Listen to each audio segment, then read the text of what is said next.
Buen día, soy Felipe y hoy hablaremos de algo vital, que es conocer nuestro cuerpo para cuidarnos mejor. Existe el mito de que hablar de la zona íntima es un tabú o es vergonzoso, pero la realidad es que el autoconocimiento es nuestra mejor defensa. Conocer la vulva no es solo hablar de anatomía, es un acto de autocuidado que nos permite detectar a tiempo señales de alerta y vivir una salud plena y sin miedos. Anatómicamente, todo comienza en el periné. Imagínenlo como el suelo que cierra la pelvis por debajo. Esta zona se divide en dos triángulos, una posterior, donde está el ano, y el triángulo urogenital, donde se ubica la vulva. En el centro está el cuerpo perineal, un punto de soporte vital para los músculos que sostienen nuestros órganos internos. Si este soporte se debilita o se lesiona, puede afectar la salud urinaria y sexual. La vulva comprende todas las estructuras visibles. Iniciamos con el monte del pubis, una eminencia de tejido adiposo que recubre la sínfisis púbica para amortiguar impactos. De ahí derivan los labios mayores, que son pliegues de piel pigmentada con vello y glándulas sebáceas, que actúan como protección mecánica. También tenemos la hendidura vulvar. Un mito común es que la vulva debe ser perfectamente simétrica. Anatómicamente, la simetría de los labios es una variante normal. Dentro del cuidado esencial está no utilizar productos irritantes o depilantes agresivos en esta zona, ya que dañan la barrera cutánea que nos protege de infecciones externas. Al separar los labios mayores, exponemos la hendidura vulvar. Aquí encontramos los labios menores, que son pliegues delgados de mucosa sin vello, pero con una densidad altísima de vasos sanguíneos y terminaciones nerviosas. Estos delimitan el vestíbulo. Dentro del factor anatómico, su tamaño varía drásticamente entre mujeres, lo cual no es patológico. Su función es proteger los orificios internos como medida de autocuidado. Es fundamental que los pacientes usen un espejo para reconocer su propia arquitectura y detectar cualquier cambio de color o aparición de lesiones en esta zona. El clítoris es un órgano sensorial por excelencia. Externamente solo vemos el glande, que está protegido por un prepucio o capuchón. Sin embargo, anatómicamente tiene un efecto iceberg. Por dentro posee un cuerpo cilíndrico y dos raíces, conocidas como cruras, que se anclan a las ramas isquiopubianas. Es tejido eréctil homólogo al del varón. Como mito se cree que es un órgano pequeño y sin importancia clínica, pero en realidad es una estructura de unos 2 centímetros de profundidad y es fundamental para la salud y el bienestar. Su inervación es la más densa del área genital, lo que hace que el centro de respuesta sensorial femenina sea muy amplio. Debajo de la piel del vestíbulo se encuentran los bulbos del vestíbulo, que son masas de tejido eréctil que rodean la entrada vaginal. Anatómicamente están muy irrigados, por lo que un traumatismo fuerte en esta zona puede generar hematomas vulvares de gran tamaño. También aquí se alojan glándulas de Bartolín responsables de la lubricación y las de Skene. Estas últimas también se conocen como la próstata femenina y cumplen funciones similares a las del varón. Un punto clínico es que si estas glándulas se obstruyen, como en la bartolinitis, pueden generar quistes. Dentro del autocuidado, la vagina tiene un sistema de limpieza autónomo. El uso de duchas vaginales altera el pH y predispone a la inflamación de estas glándulas. El vestíbulo es el espacio en forma de almendra donde desembocan dos sistemas distintos, el urinario a través del meato uretral y el reproductivo por el orificio vaginal. Identificar esta separación es clave. Dentro de consejos de salud, debido a la brevedad de la uretra femenina, orinar después del coito es una práctica de autocuidado esencial para barrer mecánicamente las bacterias y evitar cistitis. Aquí también observamos las carúnculas, que son restos fisiológicos normales del tejido del himen tras su apertura. El himen es un pliegue membranoso de tejido conjuntivo que rodea parcialmente el orificio vaginal. Anatómicamente presenta múltiples formas, como lo pueden ser anular, septado o cribiforme, que significa con múltiples poros. Dentro de la desmitificación, el himen no es un indicador de virginidad, ya que es elástico y puede modificarse por factores no sexuales. La única relevancia clínica de alarma es el himen imperforado, una malformación donde la membrana está totalmente cerrada, impidiendo la salida del flujo menstrual y causando dolor abdominal cíclico que requiere intervención médica. La vascularización de esta zona es extraordinaria. La fuente principal es la arteria pudenda interna, que derrama de la ilíaca interna que da origen a las arterias profundas y dorsales del clítoris y a las arterias labiales. Esta rica red capilar es la razón por la cual la zona tiene una capacidad de cicatrización superior a casi cualquier otra parte del cuerpo. Esta garantiza que tras lesiones o procedimientos médicos, la recuperación del tejido sea sumamente rápida gracias al alto aporte de oxígeno y de nutrientes. Sin embargo, para que este sistema funcione es vital el drenaje venoso, que corre a cargo de las venas pudendas internas y externas, las cuales forman un plexo venoso muy denso alrededor de la vagina y del clítoris. Anatómicamente, este sistema de retorno es el que evita que la sangre se estanque.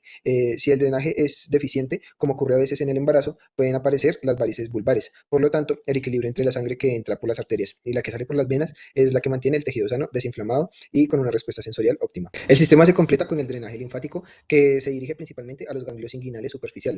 Si una paciente palpa bolitas en la ingle, es un signo clínico de que su sistema de defensa está respondiendo a un proceso en la vulva. Por otro lado, la sensibilidad depende del nervio pudendo, que es ramas de S2 y S4. Este nervio es el responsable de transmitir tanto el bienestar como las señales de dolor. Conocer este trayecto nervioso ayuda a entender por qué ciertos dolores crónicos en la zona requieren un manejo especializado del nervio. Para concluir, la anatomía vulvar es compleja y funcional. Tres reglas de oro para la salud son La limpieza siempre de delante hacia atrás para evitar la translocación de bacterias del ano a la uretra. La higiene en aguas y jabones neutros solo en la parte externa, nunca por dentro. Y en materiales, usar ropa interior de algodón que permita la transpiración del tejido epitelial. El conocimiento anatómico nos quita el miedo y nos permite ser los primeros guardianes de nuestra salud. Muchas gracias. Hola, mi nombre es Paula y pues ahora vamos a seguir hablando acerca de los genitales internos femeninos. Ahora pues empezando hablando de los ovarios, tenemos que estos pues son órganos que van a producir los ovocitos y adicionalmente las hormonas sexuales femeninas, siendo pues los estrógenos y la progesterona principalmente. Estos van a desarrollarse inicialmente en el retroperitoneo y luego van a ir descendiendo y arrastrar su meso, que es el meso ovario, con ese componente vascular. Y ya pues a nivel de la cavidad pélvica se van a posicionarse como en forma oblicua. Ahora hablando de sus medios de fijación, tenemos que va a estar dado por el ligamento suspensorio del ovario, el meso ovario y el ligamento ovárico.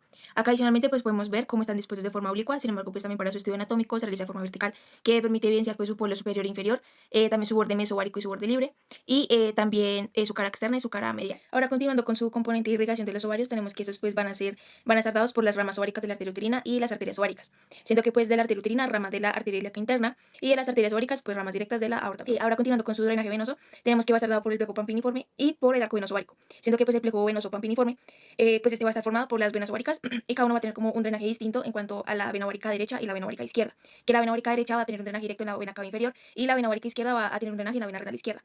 Y acá el arco venoso ovárico que va a drenar la vena uterina y está posteriormente en la vena ilíaca interna. Ahora siguiendo con las trompas uterinas, pues tenemos que estos ya son conductos musculares, en los cuales es más frecuente la fecundación. Tenemos sus porciones que va a ser el infundíbulo, la ampolla, el istmo y la porción intramural. Eh, y pues como tal en cada uno, el infundíbulo siendo pues el lugar donde va a estar las fimbrias, esta es la parte más móvil y también más ancha. Y pues recordando que acá las fimbrias no van a envolver totalmente al ovario, sino que una que es la fimbria ovárica, que sí va a estar como en cierto contacto con el ovario, y ya pues por señales quimiotácticas es que como que recibe ese ovocito que libera el ovario. La ampolla, que ese va a ser como el lugar más frecuente en la fecundación, el istmo, que va a ser esa porción donde ya se va a ir como estrechando o angostando, y a la porción intramural, que ya perfora como tal la pared del útero. Ahora, cuando su componente de irrigación va a estar dada por las ramas tubáricas de la arteria uterina, que es una rama de la arteria ilíaca interna, y por la arteria ovárica, que esta es pues una rama de la aorta abdominal. Ahora, continuando con el útero, pues tenemos que este también es un órgano muscular. Este va a tener unas capas que va a estar dado por el endometrio, el miometrio y el perimetrio. Y unas porciones que está el fondo del cuerpo istmo y el cervix o cuello uterino. En cuanto, pues el fondo va a ser también una porción ancha, el cuerpo es más redondeado y pues va a estar entre el fondo y el istmo. Y al cervix va a ser también esa porción más estrecha o angosta. Eh, Sí, que va a luego a comunicar con la vagina. Y también tenemos pues que el fondo y el cuerpo van a ser peritoneales y al cervix o pues el cuello uterino va a ser infraperitoneal. Continuando acá, tenemos que el útero va a tener como dos tipos principales de angulaciones. Entonces va a estar el ángulo de anteversión y el ángulo de anteflexión. Que el de anteversión este va a estar dado entre el canal vaginal y el útero y está aproximadamente de 90 a 100 grados. Y el de anteflexión va a estar dado entre el cuello del útero y el cuerpo del útero, que tiene una angulación de 100 a 120 a 125 grados o pues generalmente menor a 180 grados. Que pues acá como el más, estos son como los dos tipos como de angulaciones más comunes en cuanto a mujeres en edad reproductiva. Y finalmente tenemos la vagina, que este también es un conducto muscular que va a estar pues en contacto con el útero y también los genitales externos femeninos. Tenemos acá que va también a tener unos fondos de saco o fornix, que está el lateral, el posterior y el anterior, y unos pliegues o crestas, que estas pues son las crestas vaginales y las uretrales. Y finalmente tenemos también pues su componente de irrigación, que va a estar dada por las arterias vaginales, por la arteria puente interna, por la arteria perineal y por ramas vaginales de la arteria uterina. Y pues su drenaje venoso por venas vaginales, que estas van a formar un plejo vaginal que posteriormente va a drenar en la vena ilíaca. Y bueno, ahora en cuanto al primer mito, tenemos que dicen que pues el útero es un órgano pasivo que no sirve, que o sea que solamente va a servir pues para el embarazo. Eso pues es falso, dado que pues el útero participa pues activamente en cuanto al ciclo menstrual, responde en cuanto a las hormonas sexuales femeninas, tiene cambios en sus capas, que sea pues en esos ciclos y pues cuanto en toda la edad reproductiva de la mujer. Entonces pues por ende tampoco es como un órgano muy pasivo. Otro mito es que dicen que pues la vagina es un espacio como sucio y que requiere pues como de lavarse. Eso pues también es falso, dado que pues la vagina alberga pues también mucha como tal de flora vaginal, que en esta alberga pues varios microorganismos que permite como tal regular el pH y también ser una barrera pues antimicrobiana en cuanto a la parte externa e interna que está en contacto pues con los genitales de la mujer. Entonces pues por ende los lavados pues vaginales o duchas vaginales tampoco son como muy recomendables, dado que pues también pueden afectar esa microbiota vaginal y pues predisponer a infecciones en la mujer. Otro mito también es que las trompas uterinas son solo también conductos pasivos. Esto pues también es falso, que pues estas trompas tienen esos cilios, esas fimbrias, también musculatura que favorece como tal el transporte del ovocito con y pues también en parte también ayudan a que el espermatozoide pues también haga esa unión y pues fecunden y pues formen el cigoto. Y pues otro mito es que pues el flujo vaginal pues siempre indica una enfermedad y pues esto es falso, dado que pues el flujo vaginal es una secreción pues fisiológica de la mujer que pues claramente cambia sus componentes y pues su como estructura o morfología según pues el ciclo en el que esté la mujer en cuanto a la reproductiva. Ya pues un color o olor cambiantes pues ya puede ser también sugestivo de una patología, pero pues el flujo vaginal no es algo pues patológico siempre, sino que esto también responde a ese flujo hormonal en la Para mujer. iniciar con las diferenciaciones y características de la caja pélvica, tanto femenina como masculina, quiero iniciar por el hueso sacro y coxígeo. Entonces, tenemos que en el caso de una mujer, el hueso sacro es un poco más ancho, yo lo asocio como una forma de mariposa, y el hueso coxis se encuentra más en una posición cóncava, mientras que en el caso de un masculino es un poco más triangular, se ve un poco más verticalizado, también es un poco más delgado, y el coxis se encuentra más recto y en punta. Ahora, por otro lado, ya con todo el componente óseo de la caja pélvica, pues vamos a tener que en una vista en superior, nuevamente esta es nuestra femenina y este es nuestro masculino, podemos ver como tal la apertura pélvica. Allí es donde nos podemos dar cuenta que esto es muy característico en que la mujer tiene una apertura pélvica mucho más prominente, mientras que en el hombre es como tipo un embudo.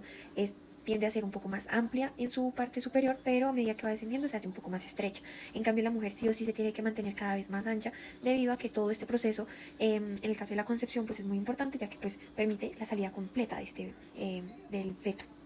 De igual forma, en esta vista superior podemos ver lo que son estos dos cachitos que se logran ver al interior o de manera inferior de esta cavidad, donde se llaman los tubérculos isquiáticos. Estos dos son también muy importantes y distintivos en la diferencia de cada cavidad pélvica, debido a que en el caso de una mujer, estas tuberosidades son un poco más cortas y su distancia intertubercular o interesquiática es un poco más extensa, mientras que en el caso del hombre, debido a la característica que vengo nombrando de tipo embudo, tenemos en que estas tuberosidades isquiáticas son un poco más prominentes y también son un poco, digamos que la distancia interesquiática es más reducida. En una vista inferior podemos identificar cómo el isquion, en cuanto a la cavidad femenina, es un poco más separado. Esto hace parte de la configuración para la concepción, o digamos como esta configuración biológica que tiene la mujer para la concepción, debido a que pues todo esto permite que sea la posibilidad de la salida por el canal vaginal del bebé, mientras que en el caso del hombre, si podemos ver, se forma hasta como un corazón, debido a que estas tuberosidades isquiáticas son un poco más estrechas.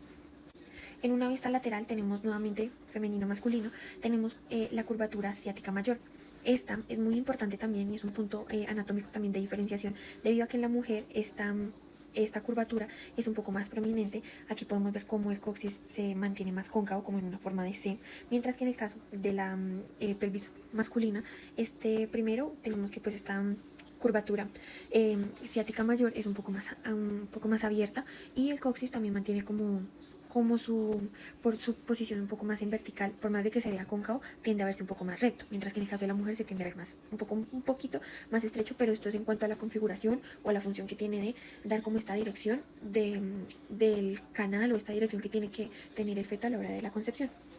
Y por último, en una vista anterior, reseccionando todo lo que es el sacro y el coxis, podemos identificar cómo nuestro hueso coxal, principalmente en esta vista anterior, la porción del pubis, se nos forma lo que es la curvatura púbica. Esta es muy importante y muy diferenciable en cuanto a lo que es la diferencia de una pelvis femenina y una masculina, debido a que si nos damos cuenta, esta curvatura es un poco más como en una B, pero un poco más abierta. Se puede decir que a veces la pueden relacionar con que puede llegar hasta un ángulo de 90 grados, sin embargo, en el caso de un hombre es un poco más estrecha, es una B más como marcada. Esto también es un punto muy importante, debido a que en el caso de la mujer, pues teniendo en cuenta que el tipo de articulación que se tiene en este punto del pubis permite este deslizamiento y esta ligera como separación, para permitir como toda esta adaptabilidad dentro del canal de parto. Y en el siguiente video vamos a ver cómo por medio de el anatomage, cómo es este proceso de concepción.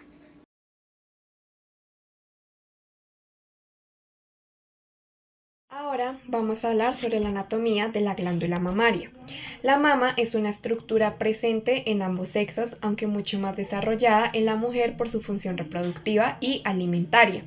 Se sitúa en la pared anterior del tórax, extendiéndose verticalmente entre la segunda y la séptima costilla, y horizontalmente desde el borde del esternón hasta la línea axilar media. Su forma y tamaño varían según la genética, la edad y el tejido graso que contiene. Internamente, la mama no es solo tejido glandular, está compuesta por un estroma de tejido conectivo y abundante grasa. La parte funcional es la glándula mamaria, dividida en 15 a 20 lóbulos. Dentro de estos lóbulos encontramos los alvéolos, donde se produce la leche. Un elemento clínico fundamental son los ligamentos suspensorios de Cooper. Estos filamentos de tejido conectivo unen la glándula con la dermis y mantienen la firmeza de la mama. Su retracción en patologías es lo que causa el conocido signo de piel de naranja. La leche viaja desde los lóbulos a través de los conductos galactóforos. Antes de llegar al pezón, estos conductos se dilatan formando los senos lactíferos, que actúan como pequeños reservorios. En el exterior, el pezón está rodeado por la areola, una zona pigmentada que contiene las glándulas de Montgomery, encargadas de lubricar la zona durante la lactancia. El pezón posee fibras musculares lisas que permiten su erección ante estímulos. La sangre llega a la mama principalmente por dos vías, la arteria torácica interna o mamaria interna y la arteria torácica lateral. En cuanto al drenaje linfático, es vital saber que el 75% de la linfa drena hacia los ganglios axilares, mientras que el resto lo hace hacia los ganglios paraesternales. Comprender esta anatomía, especialmente la ubicación de la cola axilar de Spence, donde se concentra mucho tejido glandular, es clave para la autoexploración y la detección temprana de anomalías, como lo hablaremos a continuación. Ahora es importante saber que para una correcta correlación clínica dividimos la mama en 4 cuadrantes: superior externo, superior interno, inferior externo e inferior interno. El cuadrante superior externo es el más crítico, ya que contiene la mayor cantidad de tejido glandular y se extiende hacia la axila mediante la prolongación axilar o cola de Spence, como ya lo veníamos hablando. Estadísticamente es aquí donde se origina más del 50% de las lesiones neoplásicas, por lo que la palpación debe llegar hasta el hueco axilar. Al realizar la inspección frente al espejo, buscamos alteraciones en la arquitectura mamaria. Si existe un proceso expansivo como un tumor, este invade los ligamentos suspensorios de Cooper. Al ser tejido conectivo fibroso, no se estira sino que se retrae, causando hoyuelos o umbilicación de la piel. Por otro lado, la piel de naranja no es un problema cutáneo, sino linfático. Ocurre cuando células tumorales bloquean los vasos linfáticos subdérmicos, causando un edema interpapilar que hace resaltar los poros de la piel. La palpación debe incluir una ligera presión en el pezón para observar si hay telorrea. Clínicamente, una secreción sanguinolenta puede indicar una patología en los conductos galactóforos o en los senos lactíferos. Asimismo, debemos observar la dirección del pezón. Una desviación o inversión reciente sugiere que algo en la profundidad de los conductos está ejerciendo tracción mecánica. Al palpar, comprimimos el tejido contra la fascia del músculo pectoral mayor. Es normal sentir una consistencia granular debido a los lóbulos mamarios, especialmente en mujeres jóvenes. Sin embargo, una masa sospechosa se distingue por ser firme, de bordes irregulares y a menudo fija, lo que indica que ha invadido el tejido conectivo adyacente o el estroma graso. El momento ideal es tras la menstruación, cuando la congestión hormonal de los lóbulos ha disminuido, permitiendo una palpación más precisa. Importancia funcional de la anatomía mamaria para la lactancia. La glándula mamaria es un órgano especializado cuya estructura está directamente relacionada a su función. Recordemos que esta está compuesta entre 15 a 20 lóbulos y que cada lóbulo va a contener múltiples lobulillos con alveolos, que son las unidades secretoras donde se producen la leche. Estas células alveolares responden a la prolactina, que es la hormona que estimula la síntesis de componentes de la leche. Rodeándolas, los alveolos, se encuentran las células mioepiteliales. Estas se contraen bajo el efecto de la citocina. ¿Qué va a hacer esto? Va a permitir que la leche se dirija hacia los conductos galactóforos. Estos conductos van a converger hacia el pezón, donde la leche será expulsada. Este proceso se conoce como el reflejo de eyección y depende tanto de los estímulos físicos como esa succión del bebé, como los emocionales. La areola también contiene glándulas sebáceas, que estas, ¿qué van a hacer? Pues van a lubricar, a proteger la piel y además van a emitir señales olfatorias que ayudan al recién nacido a orientarse. Pues el pezón también contiene terminaciones nerviosas que pues van a desencadenar ese reflejo neuroendocrino necesario para pues mantener la producción latente. Un buen agarre del bebé es fundamental porque, pues primero nos va a permitir un vaciamiento adecuado de esos lóbulos mamarios. También pues va a evitar la acumulación de leche, generándonos una posible ingurgitación. Prevé también esas lesiones como las grietas, también pues va a mantener el estímulo hormonal continuo entre, pues ya conocemos y como les menciono, entre la prolactina y desmintiendo mitos sobre la anatomía mamaria. Un mito es que si los senos grandes producen más leche. Eso es completamente falso, porque el tamaño depende del tejido adiposo, mientras que la producción de leche depende del tejido glandular. Una mama pequeña puede ser altamente productora si hay una buena estimulación. Otro mito es que si hay que guardar leche espaciando las tomas. Eso es completamente falso. La producción funciona como una demanda y oferta. Cuando el bebé succiona, más hay más producción de leche. Espaciar las tomas pues puede disminuir esa producción. Otro mito es que si los pezones planos o invertidos impiden la lactancia. Eso es completamente falso. El bebé no funciona solo con el pezón, sino a nivel de la areola. Lo importante es que haya un buen agarre y en la mayoría de los casos la lactancia es posible con una buena técnica. Otro mito es que si el dolor es normal durante toda la lactancia. Esto es completamente falso porque pues puede haber una molestia inicial, pero el dolor va a persistir indicando pues un mal agarre, una infección o una congestión mamaria. Otro mito es que si sale poca leche al inicio, la madre no produce lo suficiente. Esto es completamente falso, ya que el calostro no se produce en pequeñas cantidades, pero es altamente nutritivo y es lo suficiente para el recién nacido. Otro mito es que si las mamas deben vaciarse completamente en cada toma, pues esto es parcialmente falso. El vaciamiento ayuda a mantener la producción, pero el bebé regula esa cantidad que él necesita. No siempre es necesario vaciar completamente. Otro mito es que si hay un bulto durante la lactancia, siempre es cáncer. Pues esto es completamente falso. Frecuentemente son conductos obstruidos o una mastitis. Aún así, todo bulto debe ser evaluado por el médico.